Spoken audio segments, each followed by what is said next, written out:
आज है 27 मई 2025 दिन मंगलवार। Welcome back to clean news UP. चलिए देखते हैं उत्तर प्रदेश की 25 फटाफट बड़ी खबरों को। प्रदेश सरकार का बड़ा फैसला, मृतक शिक्षकों के परिजनों को मिलेगी डेथ ग्रेच्युटी। प्रदेश सरकार ने सहायता प्राप्त शासकीय महाविद्यालयों के मृतक शिक्षकों के परिजनों को बड़ी राहत दी। सेवाकाल में मृत्यु होने की स्थिति में शिक्षकों के परिजनों को मृत्यु उपादान का भुगतान शासनादेश के अनुरूप किया जाएगा। कैबिनेट की हरी झंडी के बाद इस संबंध में उच्च शिक्षा विभाग ने शासनादेश जारी कर दिया है। सीएम का ऐलान, प्रदेश की हर विधानसभा में बनेंगे कंपोजिट विद्यालय, प्री प्राइमरी से लेकर 12वीं तक की होगी पढ़ाई। मुख्यमंत्री योगी आदित्यनाथ ने प्रदेश के 43 सीएम मॉडल कंपोजिट विद्यालय के शिलान्यास का जिक्र करते हुए कहा कि उत्तर प्रदेश शिक्षा का एक नया मॉडल देने जा रहा है। एक ऐसा कैंपस जहां प्री प्राइमरी आंगनबाड़ी भी होगा। यहां प्री प्राइमरी से 12वीं तक की पढ़ाई एक छत के नीचे होगी। 10 से 15 एकड़ में बनने वाले इन विद्यालयों की लागत लगभग 25 से 30 करोड़ होगी। गांव में 4 लाख की लागत से बनेगी डिजिटल लाइब्रेरी, इंटरनेट और ई कंटेंट से होगी पढ़ाई आसान। आजमगढ़ जिले के करीब 50% ग्राम पंचायतों में डिजिटल लाइब्रेरी की स्थापना की जाएगी। इसका उद्देश्य ग्रामीण इलाकों की प्रतिभाओं को निखारना और छात्रों को उनकी पढ़ाई में आधुनिक संसाधन उपलब्ध कराना है। इन लाइब्रेरीज में e books, audio video lecture और डिजिटल कंटेंट जैसे संसाधन उपलब्ध कराए जाएंगे। सरकार इस योजना के तहत हर ग्राम पंचायत की डिजिटल लाइब्रेरी पर 4 लाख रुपए तक खर्च करेगी। हादसे रोकने को यूपी रोडवेज बजाएगा अलार्म, बसेस में झपकी सेंसर। उत्तर प्रदेश राज्य सड़क परिवहन निगम ने बस यात्रा को सुरक्षित और आसान बनाने के लिए नया कदम उठाया है। अब बसेस में झपकी अलार्म डिवाइस लगाई जाएगी। ये अलार्म रात में चलने वाली बसेस में चालक को नींद आने पर बजेगा और उसे सतर्क करेगा। ये डिवाइस बस के एक्सीलेटर से जुड़ी होगी। यदि चालक एक्सीलेटर को दबाना छोड़ देगा या आवश्यकता से अधिक दबाएगा तो अलार्म बज उठेगा। अब अटल सेवा से रामलला के दर्शन होंगे आसान। प्रयागराज से अयोध्या तक चलेगी बस। दर्शनार्थियों व यात्रियों के लिए अच्छी खबर है। प्रयागराज से चलने वाली वातानुकूलित अटल सेवा जल्द ही रामलला के दर्शन भी कर सकेंगे। अयोध्या में चार्जिंग पॉइंट की रूपरेखा तैयार की जा रही है। जून माह के आखिर तक चार्जिंग पॉइंट का संचालन शुरू होगा। इससे यात्रियों को सहूलियत मिलेगी। प्रयागराज डिपो से 3 अटल सेवा बसेस का संचालन शुरू किया गया है। ये बस वातानुकूलित है। यूपी के जिले में 165 एकड़ जमीन पर होगा 5 नए बस स्टैंड का निर्माण। उत्तर प्रदेश में बसेस के जरिए सफर करने वाले यात्रियों के लिए एक नई अपडेट सामने आई है। यात्रा के दौरान किसी प्रकार की दिक्कत का सामना न करना पड़े, इसके लिए सरकार नए बस स्टैंड का निर्माण बड़े स्तर पर करवा रही है। उत्तर प्रदेश के इस जिले में अभी 5 नए आधुनिक बस स्टैंड का निर्माण PPP मॉडल पर किया जाएगा। इस योजना में योगी सरकार दे रही है 18 लाख का लोन, 50% सब्सिडी भी। उत्तर प्रदेश में रहने वाला कोई भी नागरिक अगर बकरी पालन का व्यवसाय शुरू करना चाह रहा है तो उत्तर प्रदेश उसे आर्थिक सहायता देगी। उत्तर प्रदेश सरकार की ओर से उस व्यक्ति को सरकार की ओर से न सिर्फ लोन दिया जाएगा। आपको बता दें कि यूपी की योगी सरकार इसके लिए नंदिनी कृषक समृद्धि योजना और राष्ट्रीय पशुपालन मिशन जैसी योजनाएं चला रही है। अगर आप भी बकरी पालन का व्यवसाय शुरू करना चाहते हैं तो सरकार की ओर से 50% की सब्सिडी लेकर लोन हासिल कर सकते हैं। अयोध्या में 500 मिस्टिंग फैन से मिलेगी भक्तों को गर्मी से छुटकारा। शुरू हुई 135 करोड़ की परियोजनाएं। अयोध्या आने वाले श्रद्धालुओं को अब गर्मी और धूप से जल्द ही राहत मिलने वाली है। नगर निगम के द्वारा पहले ही टैंकर से सरयू जल का छिड़काव किया जा रहा है, लेकिन अब अयोध्या तीर्थ क्षेत्र विकास परिषद की ओर से राम पथ, जन्मभूमि पथ और भक्ति पथ पर मिस्टिंग फैन लगाकर भक्तों को ठंडक देने का प्रयास किया जा रहा है। ग्रेटर नोएडा में इन 15 जगहों पर बनेंगे नए EV charging station. Greater Noida प्राधिकरण ने इलेक्ट्रिक वाहनों के चार्जिंग स्टेशन स्थापित करने के लिए 15 स्थान चिन्हित किए। योजना को सफल बनाने के लिए ग्रेटर नोएडा प्राधिकरण की टीम उन शहरों का अध्ययन करेगी जहां पर यह व्यवस्था कारगर साबित हो रही है।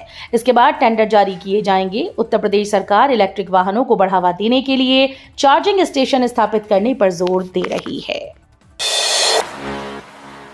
जेवर एयरपोर्ट का रनवे तैयार, शुरू होगी उड़ान। जेवर इंटरनेशनल एयरपोर्ट से उड़ान भरने का सपना देख रहे लोगों के लिए राहत की खबर है। नागरिक उड्डयन महानिदेशालय फैज अहमद किदवई ने जानकारी दी कि जेवर एयरपोर्ट का रनवे पूरी तरह से बनकर तैयार हो चुका है, लेकिन टर्मिनल और यात्री सुविधाओं से जुड़ा निर्माण कार्य अब भी बाकी है।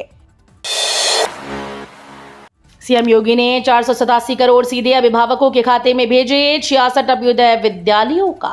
सीएम योगी ने डीबीटी के माध्यम से परिषदीय विद्यालयों के कक्षा 1 से 8 तक के बच्चों के अभिभावकों के खाते में 487 करोड़ रुपए ट्रांसफर किए। इसके अलावा 66 मुख्यमंत्री अभ्युदय विद्यालय का शिलान्यास किया और 139 कस्तूरबा विद्यालय का लोकार्पण किया।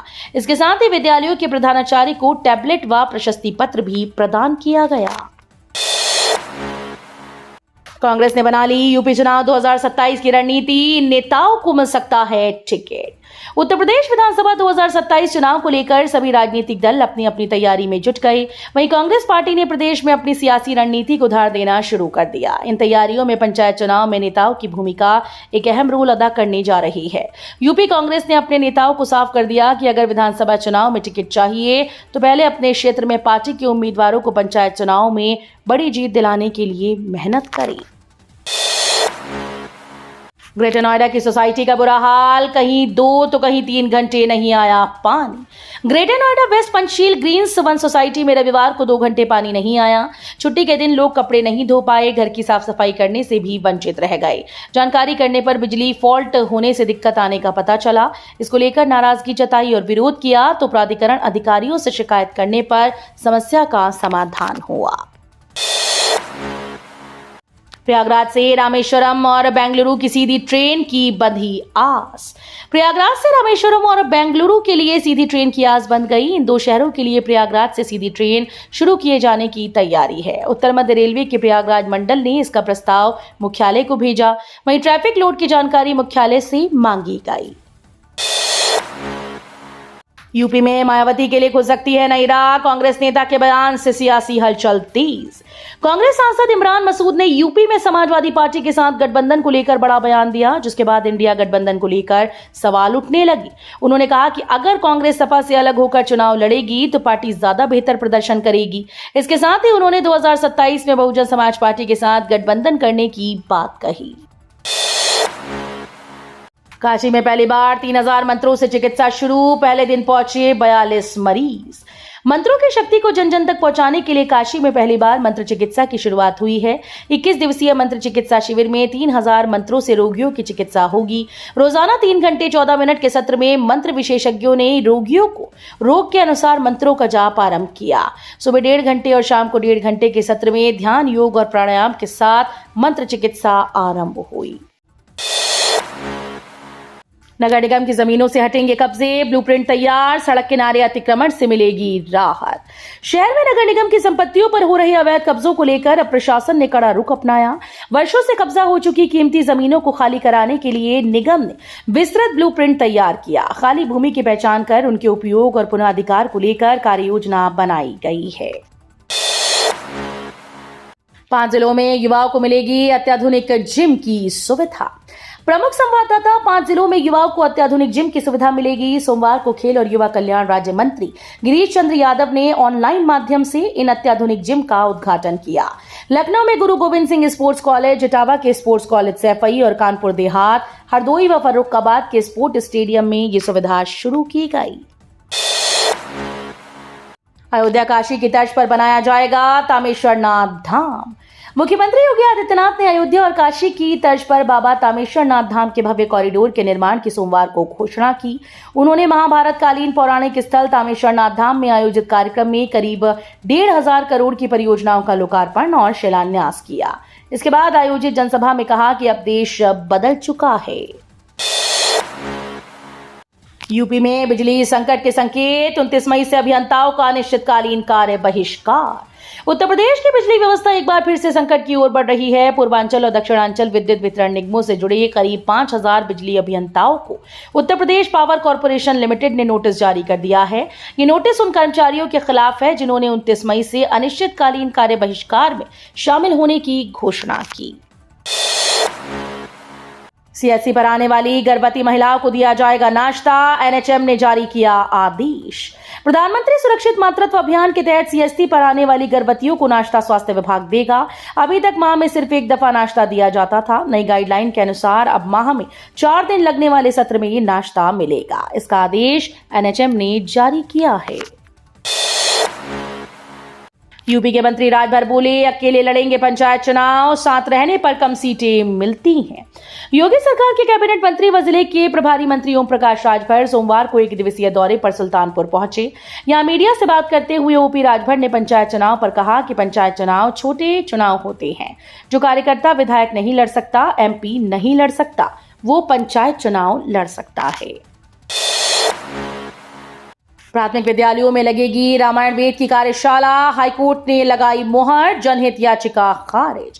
प्रदेश के बेसिक शिक्षा परिषद से संबद्ध स्कूल्स में गर्मियों की छुट्टियों के दौरान रामायण और वेद पर आधारित कार्यशालाओं के आयोजन का रास्ता साफ हो गया है। इलाहाबाद हाईकोर्ट ने इस पहल को सही ठहराते हुए देवरिया निवासी डॉक्टर चतुरानंद ओझा की जनहित याचिका को खारिज कर दिया। कोर्ट ने माना कि याचिका दुर्भावनापूर्ण प्रतीत होती है और याची खुद अपनी विधिक हैसियत स्थापित नहीं कर सका। जातिगत जनगणना पर पीएम मोदी का बड़ा बयान, बोले हमारा उद्देश्य राजनीति करना नहीं। जातिगत जनगणना पर चल रही राजनीतिक बयानबाजी के बीच प्रधानमंत्री नरेंद्र मोदी की अध्यक्षता में रविवार को दिल्ली में एनडीए शासित राज्यों के मुख्यमंत्री और उप मुख्यमंत्री की बैठक आयोजित की गई।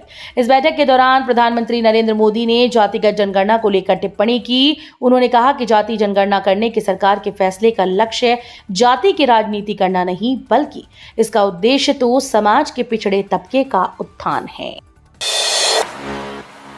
काशी विद्यापीठ के डॉक्टर चंद्रशेखर सिंह को मिला वर्ल्ड एकेडमिक अचीवमेंट अवार्ड 2025। समाज कार्य विभाग महात्मा गांधी काशी विद्यापीठ के associate professor doctor Chandrashekhar Singh को वर्ल्ड एकेडमिक अचीवमेंट अवार्ड 2025 से नवाजा गया। डॉक्टर सिंह को यह अवार्ड त्रिभुवन विश्वविद्यालय काठमांडू नेपाल के द्वारा दिया गया। साथ ही डॉक्टर सिंह को सेमिनार में बेस्ट पेपर का भी अवार्ड मिला। तो ये थी आज की 25 फटाफट बड़ी खबरें। अगर आपको न्यूज पसंद आई हो तो वीडियो को लाइक और शेयर जरूर करें। धन्यवाद।